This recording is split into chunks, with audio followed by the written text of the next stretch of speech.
कक्षा 12 कला भूगोल पार्ट 1 और 10वां अध्याय है मानव बस्ती अथवा अधिवास। इसमें आज हम देखेंगे ग्रामीण बस्तियों के प्रतिरूप का वर्णन कीजिए। पिछली वीडियो में मैंने आपको बताया जो बस्तियां हैं वो दो प्रकार की होती हैं, ग्रामीण बस्ती और नगरीय बस्ती।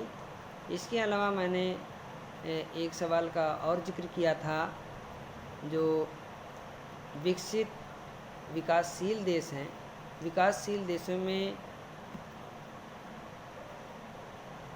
जो बस्तियां हैं,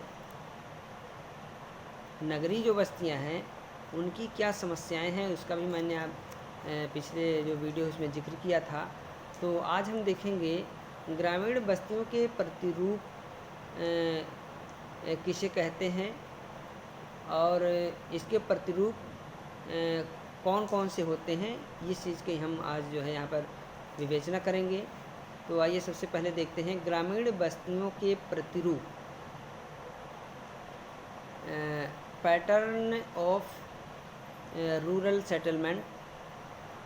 ग्रामीण बस्तियों का प्रतिरूप यह दर्शाता है कि मकानों की स्थिति किस प्रकार एक दूसरे से संबंधित है। ये देखिए, आपको समझना है कि जो ग्रामीण बस्तियां हैं और इन बस्तियों का जो प्रतिरूप है, उससे हमें ये पता चलता है कि मकानों की स्थिति किस प्रकार एक दूसरे से संबंधित है। गांव की आकृति और आकार को प्रभावित करने वाले कारकों में गांव की स्थिति, समीपवर्ती स्थलाकृति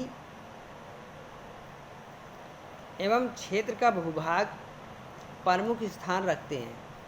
तो ये प्रतिरूप का मतलब जो बस्तियां हैं, उनका जो आकार है, जो उनका प्रकार है, उसको प्रभावित करने वाले जो गांव की स्थिति है, समीपवर्ती स्थलाकृति है,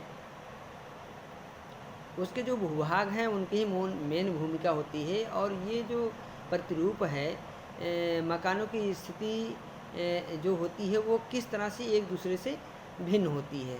एक जैसी तो स्थिति में मकान होते नहीं हैं, लेकिन वो एक दूसरे जो यहाँ बने हैं, वहाँ बने हैं, जो दूर दराज बने होते हैं, वो किस तरह से अलग अलग बने होते हैं। तो ये इसके जो पैटर्न है, प्रतिरूप हैं, तो उन प्रतिरूपों को हमको देखना है।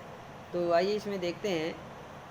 विन्यास के आधार पर जो बस्तियों का प्रतिरूप है, ग्रामीण बस्तियों का, तो वो विन्यास यानी धरातल के आधार पर, धरातल की जो बनावट होती है उसके आधार पर कौन कौन से जो है ये प्रतिरूप पाए जाते हैं। जो है बस्ती होती है, मैदानी ग्राम होता है, पठारी ग्राम होता है, तटी ग्राम होता है, वन ग्राम होता है, मरुस्थली ग्राम होता है।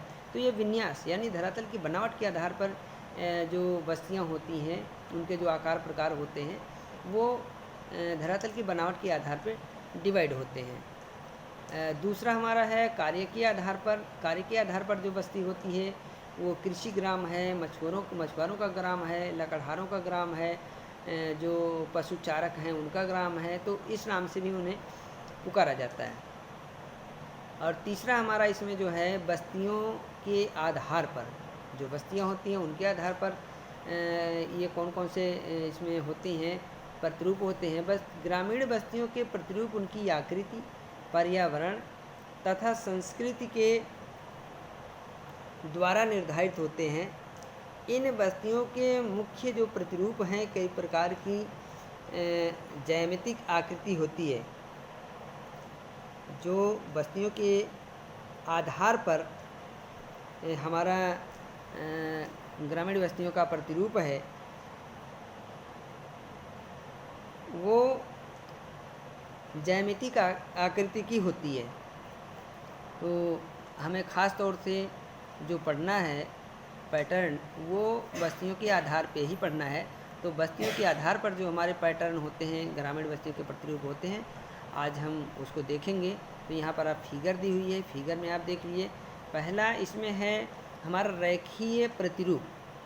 पहला रेखीय प्रतिरूप दिया हुआ है। देखिए, रेखीय प्रतिरूप पहले हमको देख लेना है। तो रेखीय प्रतिरूप किसे कहते हैं?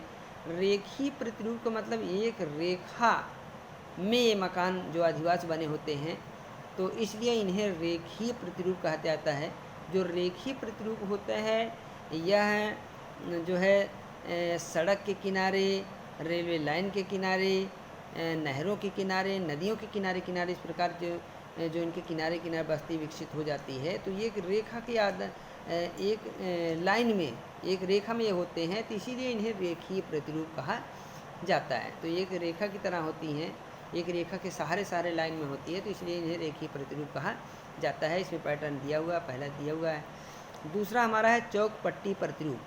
चौक पट्टी जो प्रतिरूप होता है ग्रामीण क्षेत्रों में, ध्यान देना है, ये ग्रामीण बस्तियों के प्रतिरूप है।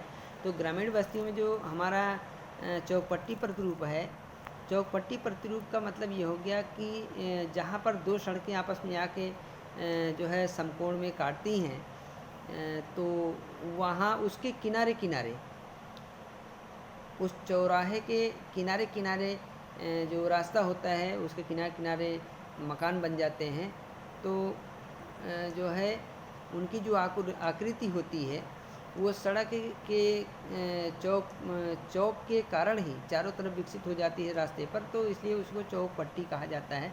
यानी चौराहे पर जो चारों तरफ सड़कें निकलती हैं, उन सड़कों किनारे किनारे आदिवास बन जाते हैं, तो उसे चौक पट्टी प्रतिरूप कहा जाता है।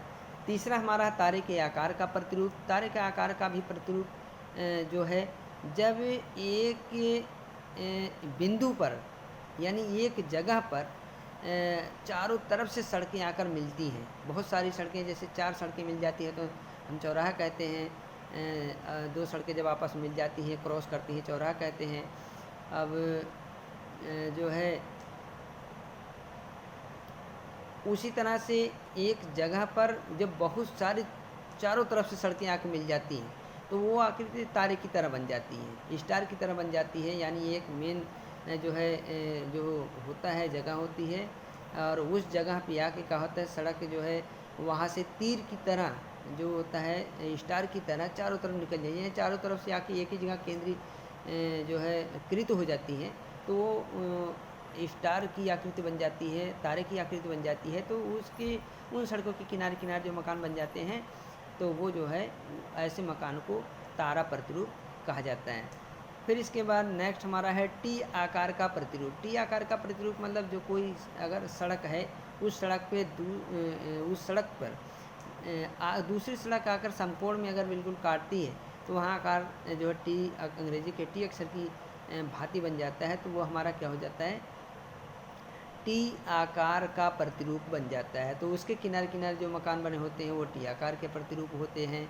अगर एक सड़क के किनारे दूसरी तरफ से आके तिरछी आके मिल जाती है, तो वहाँ अंग्रेजी के वाई अक्षर की भांति जो है आकृति बन जाती है, तो उसके किनारे में बने हुए जो मकान है वो हमारा वाई आकार का प्रतिरूप हो जाता है। फिर इसमें आगे दिया है यह वृत्ताकार प्रतिरूप, यानी जो वृत्ताकार का मतलब जो गोल घेरा होता है, तो ऐसे अधिवास जो है वृत्त जो देखने में वृत्ताकार लगते हैं, यानी वृत्त के जो है उनकी जो कोई होती है वृत्त के आकार में वो विकसित हो जाते हैं, तो उसे वृत्ताकार प्रतिरूप कहते हैं। जैसे किसी तालाब के किनारे, तालाब है, तालाब गोल घेरे की तरह होता है, या कोई झील होती है, तो उसके किनारे किनारे जब अधिवास विकसित हो जाते हैं, तो उन्हें जो है वृत्ताकार प्रतिरूप कहा जाता है।